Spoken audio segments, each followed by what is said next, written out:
21. La pensée, toujours inanimée en étant prise comme reflet, se donne en substance ainsi reflétée. C'est donc le don de soi que l'on peut avoir jusqu'à ce qu'elle se donne essentiellement. On peut en ouvrir le seuil par la volonté, qui est le don de soi illimité du moi. La pensée peut s'animer et vivre si l'on insiste volontairement sur le processus par lequel elle se produit elle-même, en la pensant non pas dans la mesure où elle est conditionnée par un objet, mais dans la mesure où, étant donné un objet, on le pense si intensément que l'on saisit objectivement l'activité pensante, celle-ci se réalise indépendamment de l'objet, et elle est authentique précisément en raison de cette indépendance.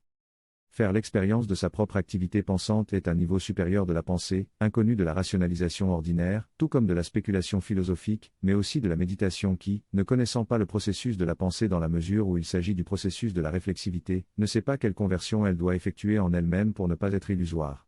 Grâce à une telle expérience, on peut découvrir comment tout objet est définitivement un prétexte à la manifestation de la pensée, qui doit alors se saisir elle-même. La vraie pensée n'est pas la pensée qui est déjà tombée dans la forme comme forme d'une chose ou d'un état de sentiment ou d'un jugement ou d'une connaissance, qui peut même être une connaissance spiritualiste, mais la pensée grâce à laquelle cette forme surgit, par laquelle l'objet se donne comme pensée, et non pas vu comme pensée, parce qu'on croit voir l'objet. Mais c'est cette pensée qu'il faut connaître pour ce qu'elle est en elle-même, avant qu'elle ne se donne comme forme d'apparence ou de sentiment.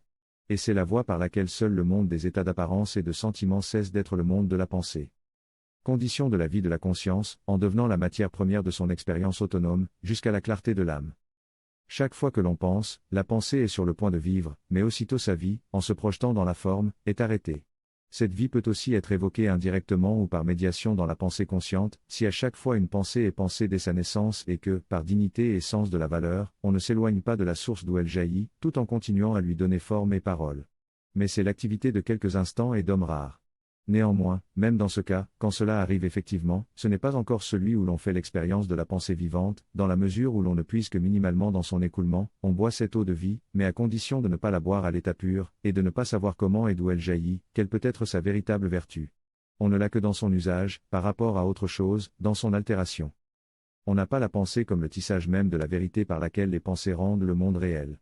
On n'a pas la pensée juste parce que pour l'instant, sous l'apparence de la pensée, on a la perception du monde. Même si l'on possède la logique de la pensée vivante et de la libération cognitive, l'allumage de la pensée vivante est de toute façon accordé par le monde spirituel, où l'on parvient à cette transcendance du moi qui est à chaque fois dans la pensée, mais qui exige, pour être constaté, la clarté de l'âme.